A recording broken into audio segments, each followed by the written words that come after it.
Hello everyone and welcome to this second day of the Catch-Up Game Jam. As a pre-word that can be very useful, this conversation will be available after that on YouTube, and we'll share also the documents with you on Discord. So lay back, enjoy the talk, and hope there's lots of great stuff in there for you. The whole topic is about the 3Cs: characters, camera, and controls in hyper casual, and how you can tweak those to really get the maximum out of your prototype. It's a presentation we've designed with the idea of showing as many examples of best practices and great hit on the market. So hopefully you'll get good advice here, and in any case, you'll get tons of cool games to test. For analysis purposes, we narrowed the scope to the most popular control schemes in the market, and the goal will be to present each of them so that you can see which one you feel the most comfortable with. I've ranked them here by depth potential, and by that what I mean is the amount of freedom these control schemes leave to the player. An example quickly: tap timing is just you have the player tap at the time you require him to tap, so it's really very, very constrictive. And joystick, on the other hand, offers you 6 degrees of freedom and movement in a 3D space.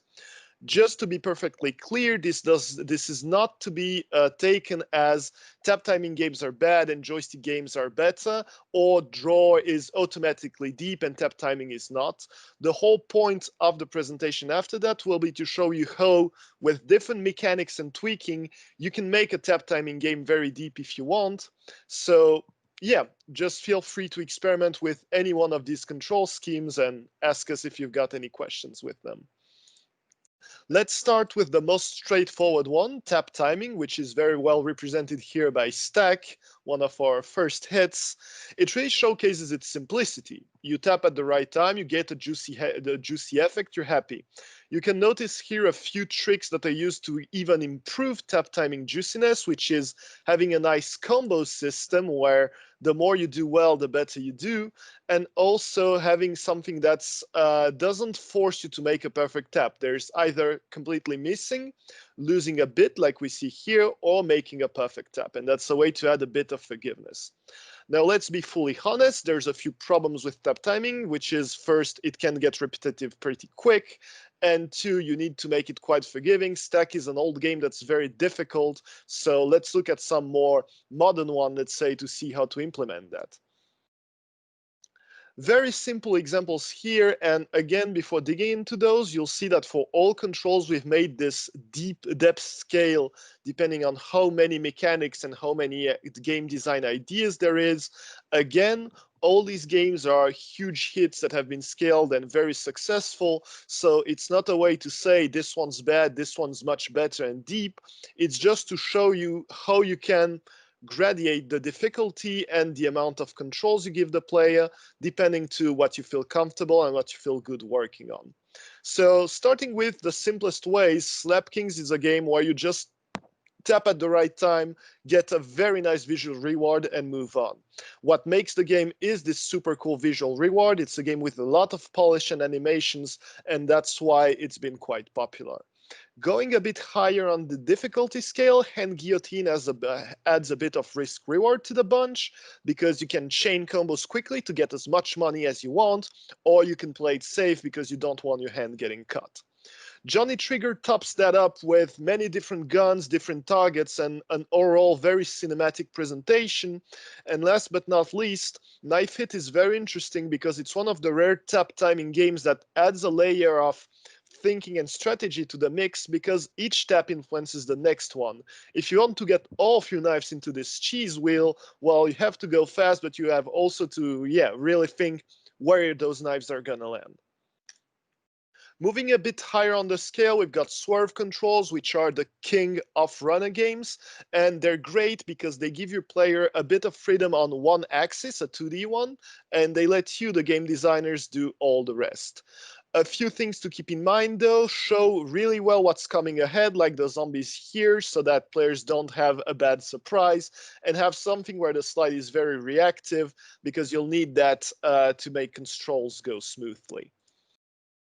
As I said, this genre is the runner king, so here's a whole lot of runners for you to try. You can go for something where the beauty is really in the simplicity of the game, like in Homa's Sky Roller, where it's all about just that, swerve and avoid what's coming up. You can top that up a bit with a Bike Rush that adds PvE plus this hold mechanic that helps you handle how well you accelerate.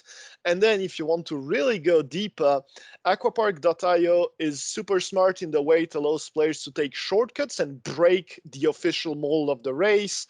And Shortcut Run, Voodoo's latest big runner, is even more deep than that because it adds this super cool resource collection mechanic. Meaning, do you want to keep collecting those blocks and build a bigger shortcut? Do you want to take a shortcut right away? Or do you want to play safe? As you see, risk rewards are usually a very good way of adding a bit of depth to your control scheme. And speaking of risk rewards, the best mechanic possible for risk reward, in my opinion, the best controls are the tap and hold one, because they're wholly made, as you see here, about releasing at the right moment. The issue with that, as you'll see just a bit later in this gameplay footage, is that sometimes, well, you can release a bit too late and fail miserably, like I do right here. It's not necessarily an issue, so though, you just have to keep that in mind. And to mitigate a bit this frustration, there's really two things I recommend doing. Is first, reward playing boldly, as here give bonuses, make cool effects, give some indicators like the car's flashing light. And when you fail, make it a bit of a celebration in itself. Here, even if I crash, I actually get some fun because I see this super juicy crash mechanic, a bit like in Burnout. And it's a great way also to mitigate frustration. In tap and hold, since it's all about releasing at the right time, the easiest way you can go is like popcorn burst here, fill something up, release and go. It's hard to nail that down, right? Popcorn Burst manages to do it because it has some super smart level design and top-notch execution, but be careful. I'd really recommend trying something a little more complex as you prototype, because these are actually deceptively hard to get right in terms of CPI and in-game metrics. Agent Action tops the tap and hold control with a big arsenal of weapon and multiple targets. And here you have Rider, one of our biggest hits ever, which is really beautiful in its simplicity. With just tap and holding, you can both accelerate, flip, and with only a few 2D shapes and spikes, it creates so many levels and situations. But to be really honest and frank, Mr. Slice here by Ducky is even a 10 notch above, because it manages to fit 3 different actions: moving, slicing, and aiming, just with tap and hold. And on top of that, it makes it super satisfying to slice stuff. Really check that one out if you want some very nice cutting action. But play Rider though. Tap to aim now is, well, the most intuitive control scheme, I think, because that's the way you interact with any phone app ever. And that means it's also very versatile. You can use it for puzzles, you can aim at bad guys with a gun, you can aim at many things. One single thing I'd like you to keep in mind if you go for tap and aim is be aware that, well, players' fingers are big, phone screens are small, so have one way to take air into account by giving a lot of feedback to players. 4 nuances here, and I think this one is really the one where you see how many different game types you can make with one control. We go from very simple story and choice driven games where you just choose one of the 2 right options for situations, all the way to third-person shooters puzzles with groundbreaking that feature physics elements, enemies, hostages, and all sorts of crazy stuff. In between, those two are quite interesting too. Knock Them All is one of the first shooter games that really made it big, with this idea of tapping to aim while stuff is coming at you. And Pinpull capitalized on these pull-the-pin ads that you've probably seen everywhere, absolutely everywhere on YouTube and other social networks, and made them into an actual game where you have to do the right tap at the right time in the right order to solve the puzzle. Tap and drag now, if Swerve was great for runners, tap and drag is usually the puzzle game king because it allows you to anticipate where you're going to land, and it's great for better controlling what you're going to do. Good example here in Art Blitz, where it's really satisfying to get that hold feeling with a bit of feedback when you take a tile and another one when you release it.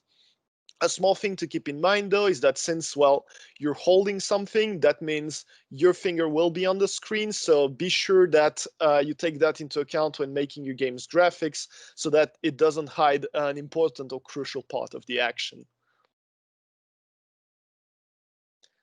In tap and drag, it's all about how many things you stack on top on that. So the first and easiest way you can do is having something continuous, like in Master Cut, when you just go around, drag your saw across the hairs, and bam, you've got a haircut. A notch above in terms of complexity is Horror Game. Very simple, very cool puzzle game where you have to anticipate, well, where you will land and if the drag you've done does fit the shape that the game requires from you. Supersonic's Ultimate Disc is a great way to push that a bit further by adding a bit of reflexes and action to the mix. And I really encourage you to check out Legendary's Hitmasters, which is a pure gem in the sheer amount of mechanics and gameplays they could come up with tap and drag controls. You've got physics, you've got boss fights, you've got puzzles, you've got everything. It's really a fantastically well-designed package. Swipe now is a very juicy kind of gameplay, and it's very intuitive because, well, you interact with many kind of social network apps by swiping. It can be video feeds like TikTok, Instagram, dating apps, basically a very, very common control scheme. It requires a bit of precision to get done right, so be sure to tweak that correctly. Four nuances again, you're starting to get familiar with the formula.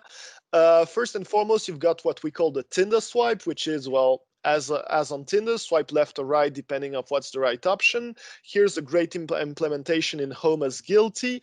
If you want to check something that's not a hyper casual game, but still maybe the best swipe controls on the market, I really recommend you play some Reigns. It's a very cool RPG made with those mechanics.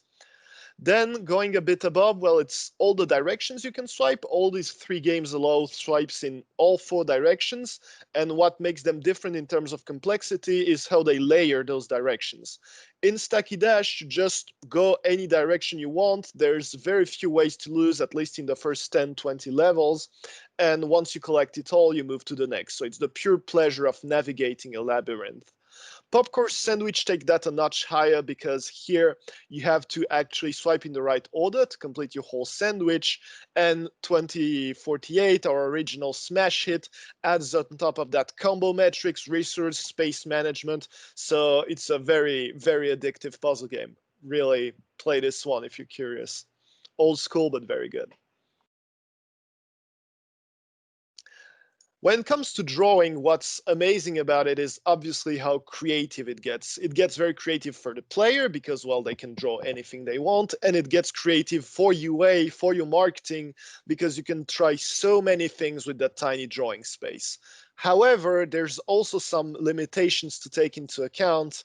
The first is technical limits, of course, which is that I doubt you have some super AI that can analyze any kind of drawing and rig that to something perfect. So always take into account how much you can model with your drawing tech. And it's also the limit, well, of the player, because not everyone is Picasso. I personally am a horrible drawer. So please take into account that, yeah, some players will want to draw amazing things and be limited by the engine. Some players won't be able to draw anything past the stickman, so you have to give them a hand a bit. You also have to help them understand what's going on. That's why a lot of drawing-based games have this very obvious drawing space here. That's for UA so that people directly understand that you're drawing something and that's the way it's played. When it comes to draw, well, the most simple way to go for drawing gameplay is draw stuff like here in Draw Story or some other games that have featured that. It's a very simple kind of gameplay based on drawing recognition.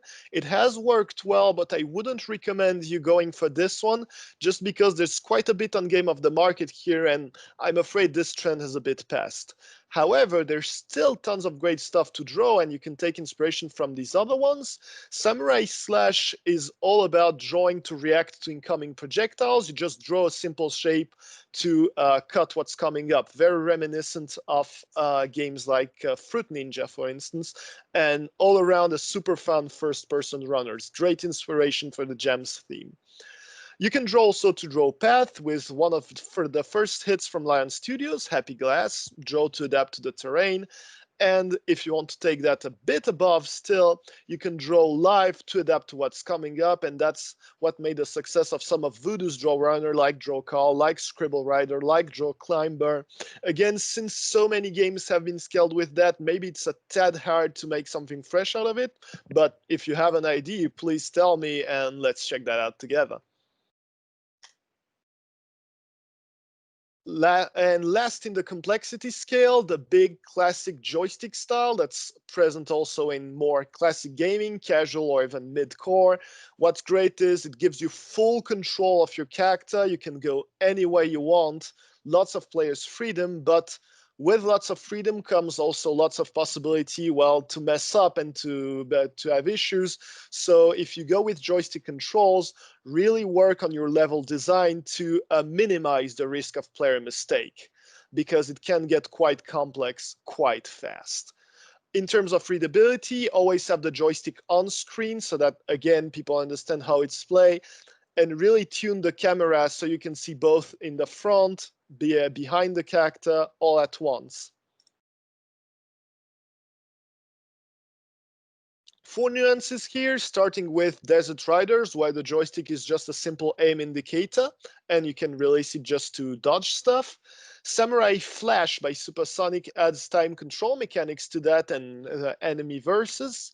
Then you've got all the .io games, which were the big rage in 2018, are now a bit less popular, but might be in for a comeback this year, where you add PvE, and so you have to actually move around while taking into account enemies and fighting them. And lastly, if you want something that's really crazy in the amount of mechanics you have with the joystick, check out Wobbleman. It's everything in one single game. You've got infiltration, you've got puzzles, you've got action. It's just an all-around very, very deep package of games. Now this one is more just for fun with all the other control schemes, all the things that are a bit weird, maybe a bit old-fashioned that you won't find so much. Here it's really high risk and potential high reward. Since no one does that, I mean, have you seen... Okay, sorry about that. As I was saying, others is all about different kind of controls. You can have scream and voice control stuff, like in Scream Go Hero here. I'm gonna stop that. Which is still a quite successful one because, well, no one else does that actually, and that brings a lot of people in. But it's not always true, and going for an original control scheme means all the more work in UA to get it right, and also a lot of risk that players won't get it, won't understand, and will drop fast. However, if you're curious, here are a few examples of what you can do with control schemes that are a bit original. You can use accelerometer, like the very, very big grandpas of hypercasual did. Here's Doodle Jump, remember that one? You can also have on-screen buttons, again, a very old-fashioned trend that is not used so much anymore because, well, it takes space and it's a bit tough on the reactivity side. And in the middle, we've put two, let's say, a bit more gamblish control schemes. Typing had a huge moment back in November, but it seems like it's faded a bit, might be coming back, who knows. And camera controls, they're very popular in apps like Messenger, like Instagram, but I haven't seen yet a true hyper-casual hit with them. Who knows, maybe yours is next. Finally, to top that presentation on controls, it's important to say that you can, of course, have several control types in one single game, and it's a great trick to boost retention. And here we identify two different ways you can have that. You can either have a multiple steps for one activity, like in acrylic nails, where there's so many steps before you get your perfect nail done. And another way is to wrap up one global theme like Spam Master Heal, like Hyper School, like Hyper Airways. So you take one theme that's marketable, you find one gameplay that gives you a good CPI, and around that you bring several other controls and gameplay schemes to have something that's great retention-wise.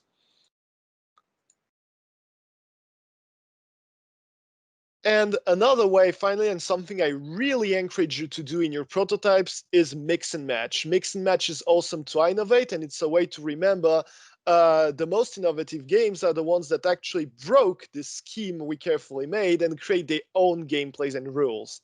So by mix and match, you have a few examples here. You can use joystick. Joystick is great for mix and matching. You can mix it with swipe, like in Chrome Master. You can mix it with swipe and first person and tap to grab, like in Force Master.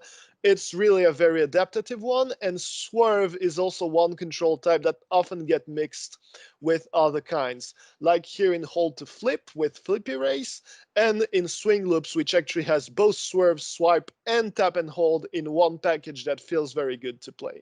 When you do that, you have to take a bit more care about, well, having all these control schemes work well, but you'll get a big reward by getting something that really doesn't feel like anything else on the market. I think in the end, we've seen a lot of great stuff that's been on the market, a lot of great controls you can try. So now, if you agree, let's move on to the camera part. Now, controls are one thing, but it doesn't mean your camera isn't also an extremely vital point to consider when making your prototype. So let's dig further into how and why having the right camera angle is essential to get your prototype right in terms of both CPI and player experience.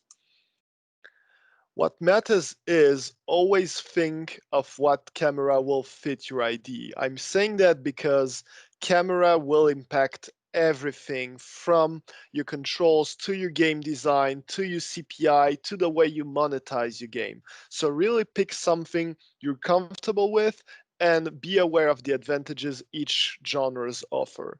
For the sake of clarity, we have distinguished three kind of cameras here.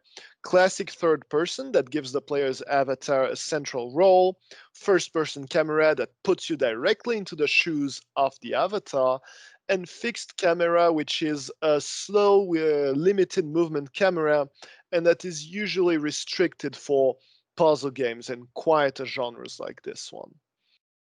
In terms of market share, of course, third-person camera, being that versatile, being that well-known about among hyper-casual, still is the dominant one with always a third or more of the market shares. But I still want you to note here two things. First being that third person and fixed often can break the 20% bar, and that also the lack of first person can actually be very good for us, because in hyper casual, what you've never seen yesterday is what will be the hit of tomorrow. And that's why keeping working on first person camera is even more interesting in a context where a few hits feature it, but it's not yet everywhere at once.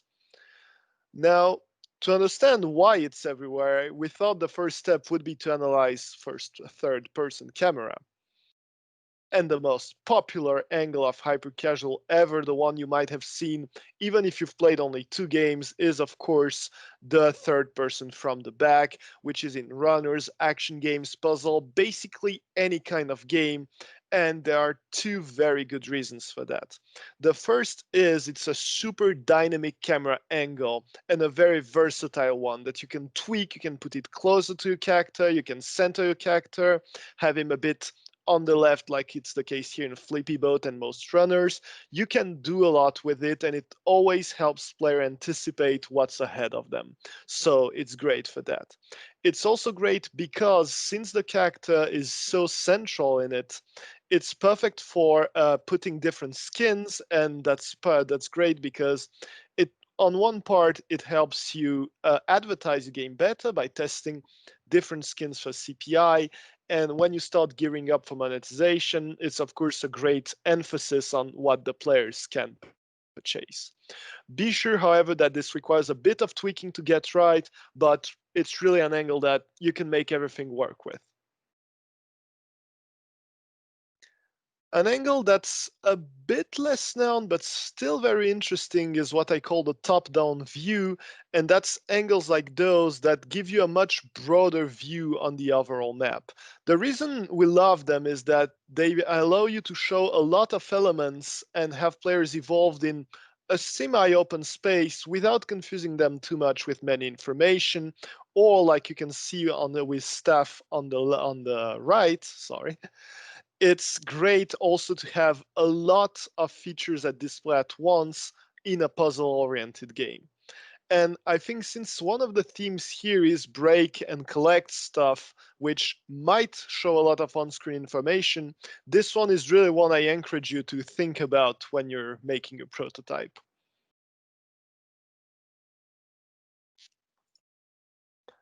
Lastly, in the third person family, there's a very unusual unused angles. One example we found is in this game Boulder Escape, which we've spotted a few weeks ago. It's the front view angle, which you might recognize if you played games like Crash Bandicoot on the PlayStation. It's extremely new in hyper casual for a few good reasons. The main one being that, as you see here, it's hard to see what's coming ahead of you, and so for anticipation, it's not so good. But since it's so fresh, it might be a very interesting one to explore because, well, freshness is what makes a good CPI. So if you feel like experimenting, check this one out. I'm very curious what you guys can come up with. Now for the big one we've all been waiting for, first-person camera. Why is it great? Well, because it's super spectacular. It puts you at the front seat of the action directly through the eyes of your character, and that means it can bring a fresh look and twist on gameplays that have been tested and tried before. However, there's three things to keep in mind when working with a first-person camera. That is, first, you always need some kind of on-screen element that represent what the player controls, and the reason for that is double. The first is CPI-wise, it will help people that see the ad understand what's going on. See here, there's a gun, it shoots people, it's logic. If you remove the gun, you just see balls going around at red guys, and suddenly doesn't make any sense at all. Secondly, it's great for monetization purposes again, because whether it's a gun, a sword, a claw, whatever, you will have something that you can put in your skin shop and draw people's attention to. And last thing to consider is I'm a big FPS fan, naturally, but we're on a phone, we play with one hand, often with only one finger, so we don't have the level of freedom and amount of controls that a keyboard and mouse can bring. And so when you design a game with a first-person view, always think of how you will limit the player's possibilities so that they have an intuitive gameplay and are not swarmed with too many controls to adapt themselves to. Groundbreaking here is auto move and tap to aim. Some other games have the opposite. You just move and the aim is automatic. But most hyper casual hits always have some kind of balance between what the player can do and what controls are left to the game so that it stays simple.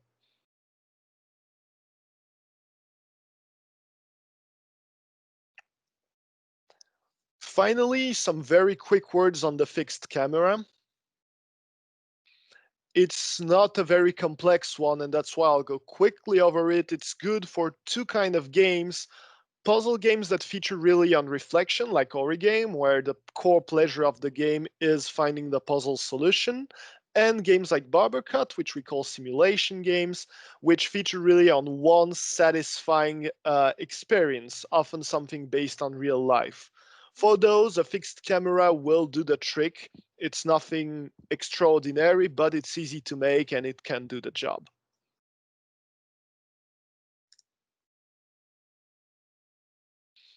Lastly, I really wanted to show this example on how much of an impact the camera change can have. It's a game we've made internally and haven't launched yet because KPIs are still not there exactly about, as you see, exploring around the ocean, finding treasure, dodging enemies. And on this one, actually, it's the change from first-person camera in the first test to third-person camera in the second that decrease our CPI by over a half. So it's important because it allows us to end this camera part on two things.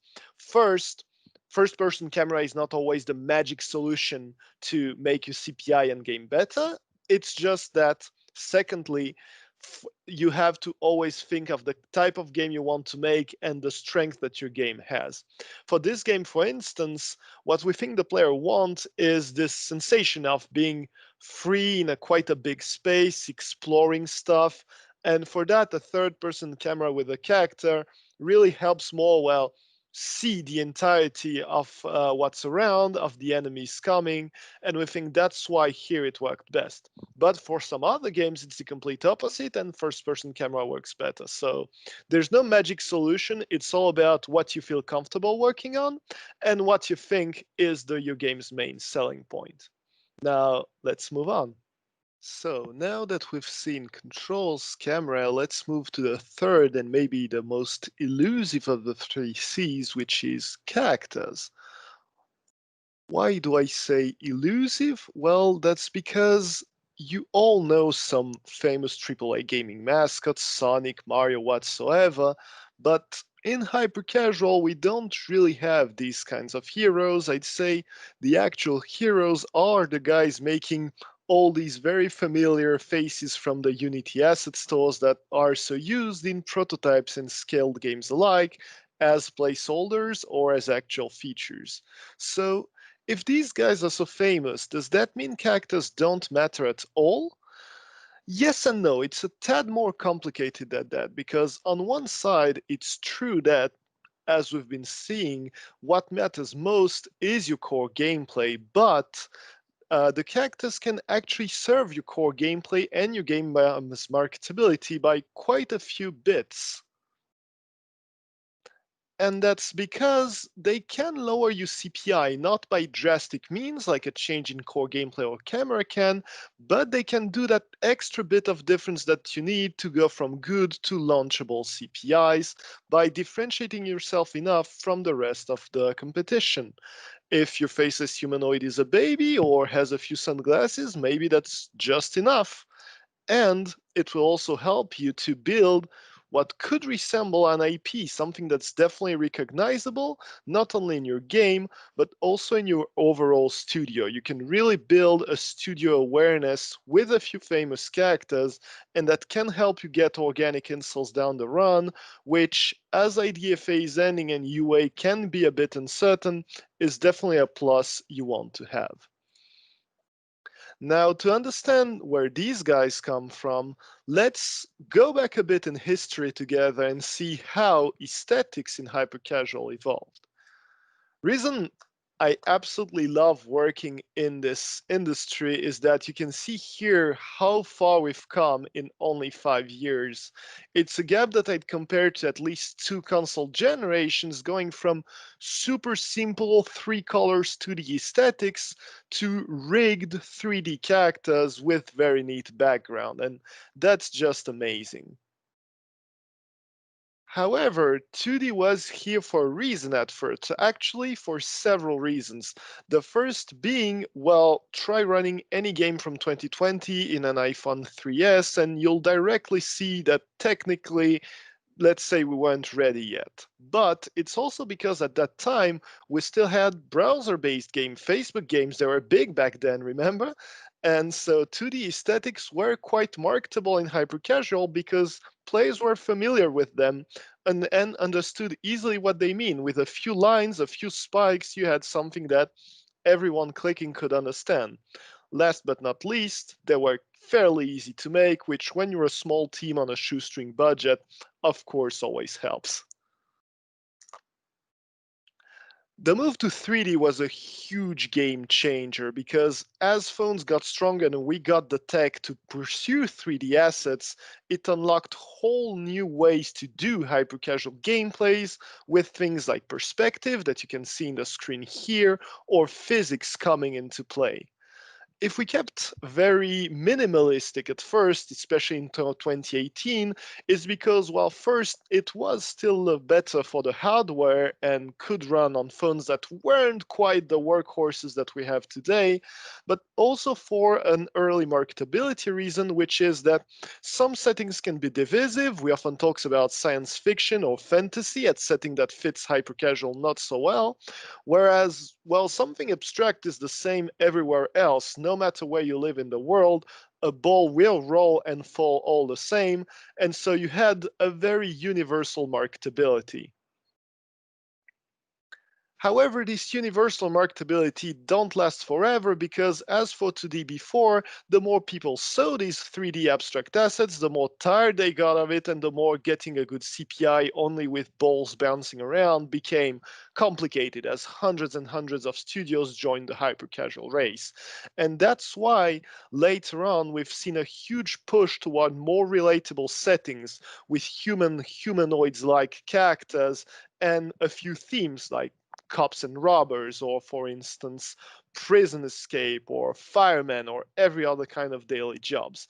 This serves two big purposes. The first being that it helps you distinguish yourself from competitors by choosing a character in a setting that tells a very small story. And the second, hyper important too, is that it's a boon for player engagement. Players will be much more willing to spend time and watch videos to personalize a character that they feel some kind of attachment to because it looks more or less human. Now, that was a very quick history of the hyper-casual dudes. What's going on today is, on top of that, a few interesting trends are happening. One of them being a push even further toward more detailed characters, especially on the animation and facial expression sides.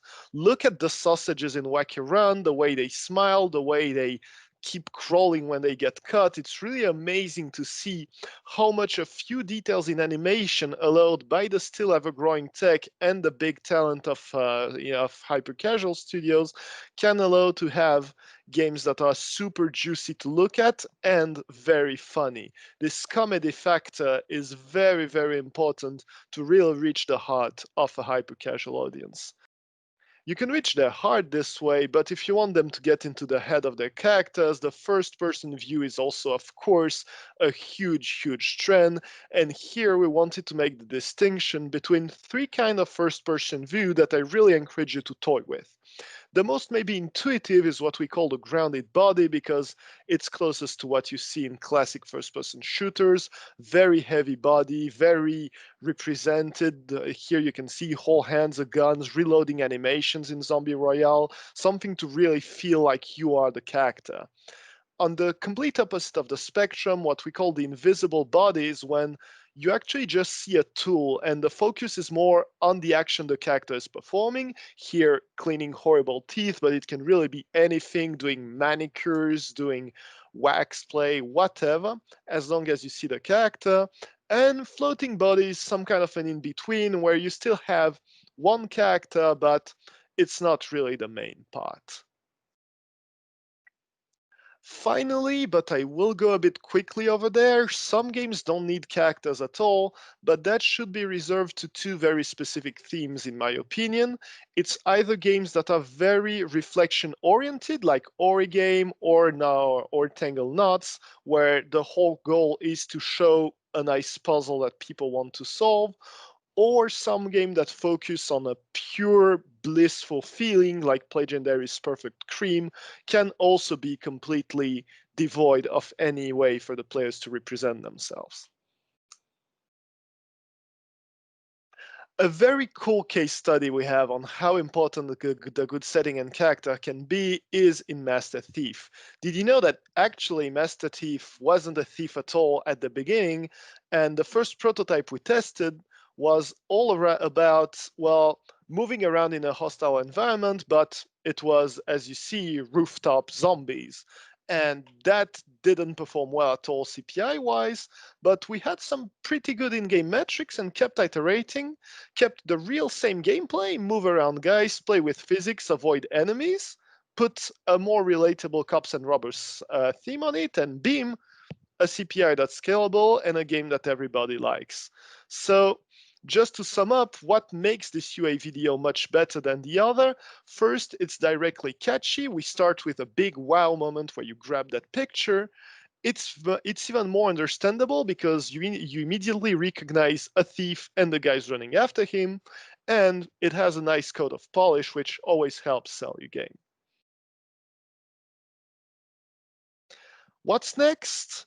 I don't have a magic ball, and as you all know, the hyper casual market is ever evolving, but I'd still put my money in some of the following trends, and I think it's interesting to have a look at them. 2021, I'm certain, will be hypercasual's busiest year ever, with many trends that appeared in the past month taking full front space. Game prod values will keep increasing, and the games will keep differentiating themselves with very clean cut aesthetics. One of the ones we'll see more, I think, is this PS2, Xbox 360 realism like we've seen in Good Job Games Rush Hour here, and also much better VFX quality and effects, like the huge explosions in these games from Lion Studio. That doesn't mean cartoons will go out of style. I still think we'll see many games based on the classic hyper casual cartoony look, just that in terms of shaders, in terms of prod quality, those will still be ramping up. Last but not least, and that's the one of the reasons of this jam, first person view is getting trendier and trendier. We've had some very good launches with it in the past month. We still think it has a lot of potential, and that might be my parting words. What I hope 2021 hits will look like is, well, your games. And I really wish we'll be able to launch a lot of cool stuff together. Have an awesome jam, guys, and let's chat soon in the coaching session. Don't hesitate to ping me if there's any question. And yeah, have a good one.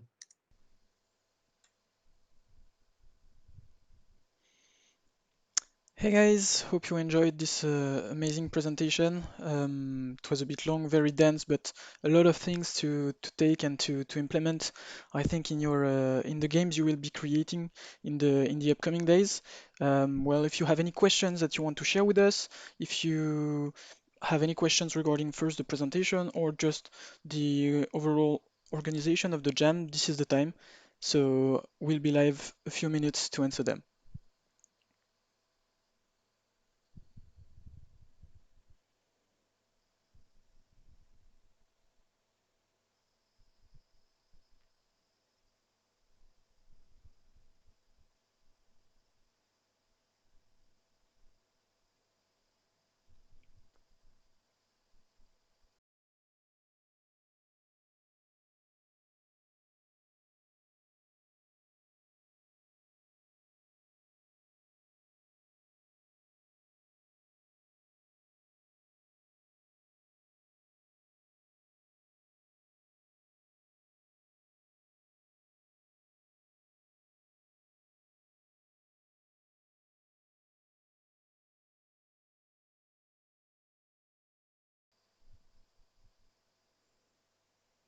All right, guys. Seems like there's no question.